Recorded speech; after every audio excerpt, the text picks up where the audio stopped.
오늘 우리에게 주신 하나님의 말씀은 열왕기하 1장 9절에서 18절입니다. 열왕기하 1장 9절에서 18절 말씀 한 목소리로 읽겠습니다. 이에 50부장과 그의 군사 50명을 엘리야에게로 보내매 그가 엘리야에게로 올라가 본즉 산 꼭대기에 앉아 있는지라. 그가 엘리야에게 이르되 하나님의 사람이여 왕의 말씀이 내려오라 하셨나이다. 엘리야가 50부장에게 대답하여 이르되 내가 만일 하나님의 사람이면 불이 하늘에서 내려와 너와 너의 50명을 살을지로다 하매 불이 곧 하늘에서 내려와 그와 그의 군사 50명을 살랐더라. 왕이 다시 다른 50부장과 그의 군사 50명을 엘리야에게로 보내니 그가 엘리야에게 말하여 이르되 하나님의 사람이여 왕의 말씀이 속히 내려오라 하셨나이다 하니 엘리야가 그들에게 대답하여 이르되 내가 만일 하나님의 사람이면 불이 하늘에서 내려와 너와 너의 50명을 살을지로다 하매 하나님의 사람이 곧 하나님의 불이 곧 하늘에서 내려와 그와 그의 군사 50명을 살랐더라. 왕이 세 번째 50부장과 그의 군사 50명을 보낸지라.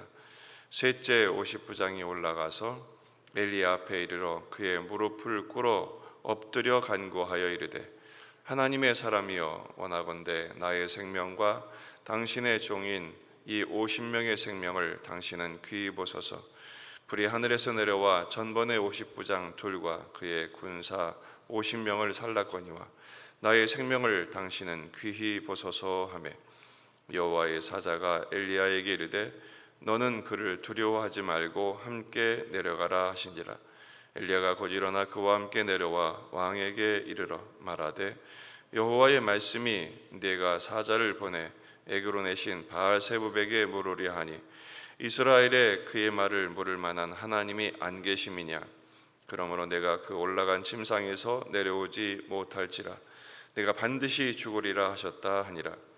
왕이 엘리야가 전한 여호와의 말씀대로 죽고 그가 아들이 없으므로 여호람이 그를 대신하여 왕이 되니 유다 왕 여호사밧의 아들 여호람의 둘째 해였더라.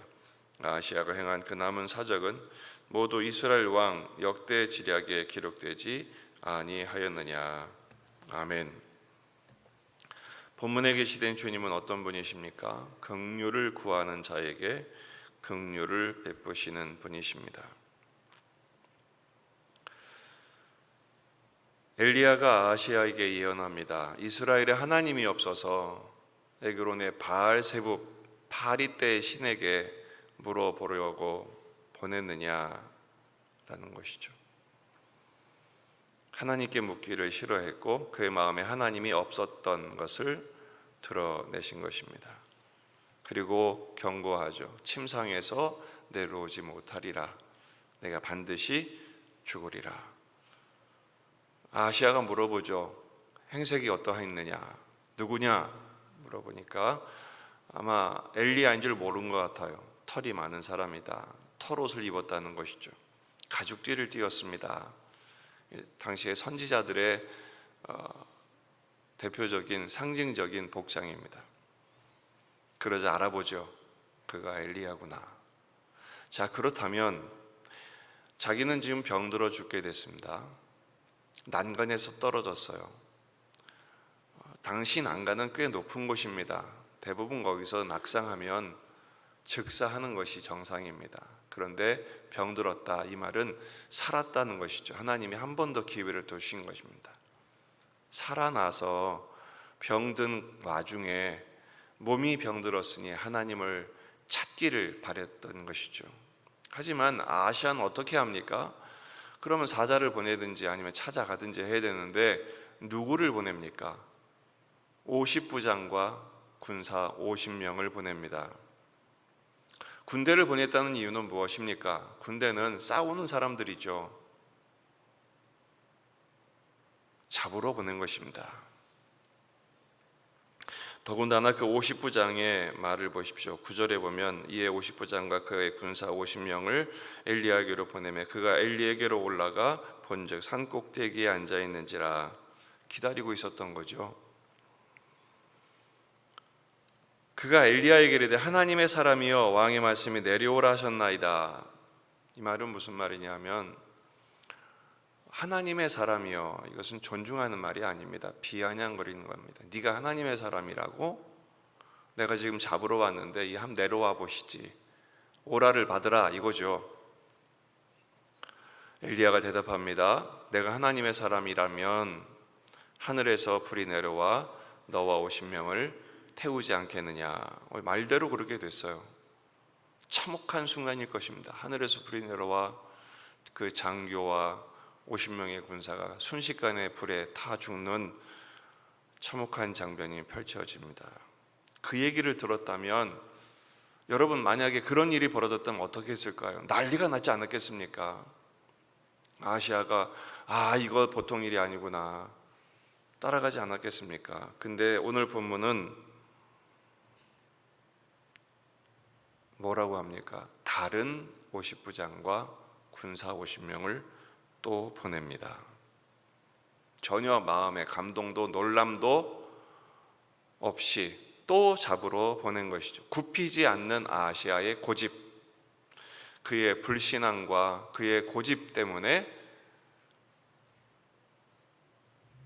군사만 100명이 죽습니다. 세 번째 50부장은 좀 달랐습니다. 13절에 보면 셋째 50부장이 올라가서 엘리야 앞에 이르러 그의 무릎을 꿇고 엎드려 간구합니다. 하나님의 사람이여, 어쩌가 다르죠? 하나님의 사람이여, 원하건대 나의 생명과 당신의 종인 이 50명의 생명을 당신은 귀히 보십시오. 불이 하늘에서 내려와 전번에 2명이 50부장과 50명씩 2 부대가 불에 타 죽었습니다. 그때 하나님의 사자가 내려가라 허락을 하십니다. 그래서 셋째 50부장과 그의 50명의 부하는 살죠. 오늘 본문에서 참 고집불통인 아하시아를 우린 주목하지 않을 수 없습니다. 자기는 병들어 죽게 되었고 하나님이 살려주셨는데, 그래서 그 주신 기회를 또 발로 차는 것이죠. 왜 하필이면 군대를 보냈을까요? 사절단을 보내도 모자랄 판에 군대를 보낸 이유가 뭡니까? 여전히 내가 왕이다 라는 것이죠. 왕권의 자존심을 지금 부리고 있는 것입니다. 참 안타까울 때가 많습니다. 제가 볼 때는, 목회자인 제가 볼 때는 지금이 엎드릴 타이밍인데 하나님 앞에 화를 냅니다. 자존심을 내세웁니다. 결코 유익이 없는데 기도할 뿐이죠. 요즘 목회자가 말한다고 듣나요? 부모가 말한다고 자식들이 듣나요? 참 안타까운 현실입니다.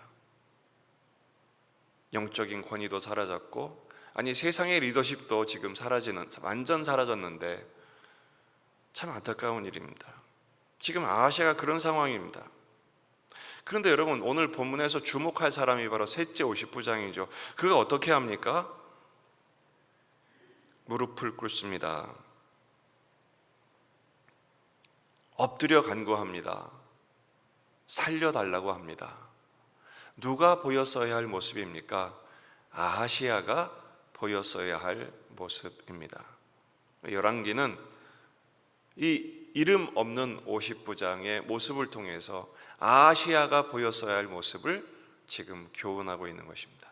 그리고 이 열왕기를 지금 보고 있는 독자들인 포로기에 있는 이스라엘 백성들, 바로 이렇게 하라고 촉구하고 있는 것입니다. 그 겸비한 모습 때문에 자기도 살고 부하들도 살게 되지 않았습니까? 아마 아하시아가 이렇게 했다면 하나님이 아하시아도 살려주셨을 것입니다. 이제는 더 이상 기회가 없습니다. 결국은 엘리야가 내려가서 최후 통첩을 합니다. 이스라엘에 하나님이 없어서 내가 에그론의 바알세복 파리의 신에게 구하느냐? 내가 반드시 죽으리라. 그리고 17절, 왕이 엘리야가 전한 여호와의 말씀대로 죽습니다. 그런데 자식이 없어요. 즉위한 지 2년 만에 죽게 됐는데 자식이 없어요. 자식이 없다는 것은 당시에 이것은 하나님이 그 가문을 버린 것을 말합니다. 결국 아합 왕조가, 오므리 왕조가 끝이 납니다. 종료되죠. 말씀대로 된 것입니다. 오늘 말씀을 통한 교훈은 세 번째 50부장처럼 주님을 향한 긍휼을 간구하는 자세를 가져야 한다라는 것입니다. 하나님은 긍휼을 구하는 자에게 긍휼히 여겨 주십니다. 출애굽기 33장 19절 말씀, 여호와께서 이르시되 내가 내 모든 선한 것을 내 앞으로 지나가게 하고 여호와의 이름을 내 앞에 선포하리라. 나는 은혜 베풀 자에게 은혜를 베풀고 긍휼히 여길 자에게 긍휼을 베푸느니라. 아멘. 은혜는 하나님이 자격 없는 우리들에게 조건 없이 베풀어 주시는 하나님의 선물이죠. 긍휼은요, 마땅히 받을 것을 면해 주시는, 우리는 심판받아 마땅한 존재들이잖아요. 하나님의 재앙을 피할 수 없는, 사실은 아시아의 모습이 다름 아닌 우리들의 모습인 것을 우리는 압니다. 하나님 앞에 긍휼을 구할 때 그 심판을 면해 주십니다. 예수 그리스도의 은총으로, 그 십자가로 예수님이 대신 심판을 받아주시고 우리에게는 구원과 은혜와 긍휼의 은총을 베풀어 주시죠. 참 아시아만큼 불쌍한 인생이 없습니다. 하나님이 그토록 기회를 계속해서 주시는데 그것을 발로 차죠. 원인이 뭡니까? 앞에서 열왕기상 끝부분에서 본 것처럼 그는 아합의 자식이었습니다. 이세벨, 엄마 이세벨의 자식이었습니다. 여로보암의 길을 걸었습니다. 결국 아합과 이세벨은 이 아시아에게 신앙을 물려주지 않은 것이죠. 우리가 기도해야 될 것은 이겁니다. 우리가 부모라면 하나님의 긍휼을 구하는 기도의 본을 보이는 부모가 되게 하옵소서. 그리고 우리 자식들은 이 기도의 유산을 상속받는 자녀들이 되게 하옵소서. 여러분, 돈을 물려주지 마십시오. 믿음을 물려주십시오. 신앙의 유산을 물려주십시오. 그렇게 될 때 우리 자녀들이 복된 인생이 될 수 있습니다. 두 번째는 긍휼의 통로가 되면 좋겠습니다. 하나님의 긍휼을 받은 사람의 공통적인 특징은 내가 긍휼히 여김을 받았기 때문에 다른 사람을 긍휼히 여깁니다. 이 아시아를 보세요. 지금 50명의 군대가 2번 불에 타 죽었어요. 그럼 이건 안 되는 일이잖아요. 또 보냅니다. 끝까지 고집을 부리죠. 그것 때문에 이유도 모르고 군사들이 다 불에 죽지 않습니까? 오히려 우리는 내가 엎드려 다른 사람을 살리는 긍휼의 통로가 되기를 주님은 원하십니다. 디모데후서 6장 16절을 보면 원하건대 주께서 오네시보로의 집에 긍휼을 베푸시옵소서. 그가 나를 자주 격려해 주고 내가 사슬에 매인 것을 부끄러워하지 아니하고 로마에 있을 때 나를 부지런히 찾아와 만났습니다. 바울이 감옥에 갇혀 마지막 투옥됐을 때는 이제는 죽음을 앞두고 있었거든요. 모두 바울을 떠났습니다. 그런데 끝까지 남아있는 사람은 누가였고, 그리고 오네시보로는 계속 찾아와 이제 죽음을 앞둔 바울을 격려했습니다. 긍휼을 베푼 것이죠. 그러자 바울도 그에게 긍휼의 축복을 합니다. 오네시보로의 집에 긍휼을 베푸시옵소서. 뒤에도 말합니다. 원하건대 주께서 그로 하여금 그날의 주의 긍휼을 입게 하옵소서. 서로 긍휼을 주고받은 것이죠. 서로 긍휼로 축복한 것이죠. 우리는 오히려 트집을 잡습니다. 공격합니다. 비난합니다. 저주합니다. 불행한 인생입니다.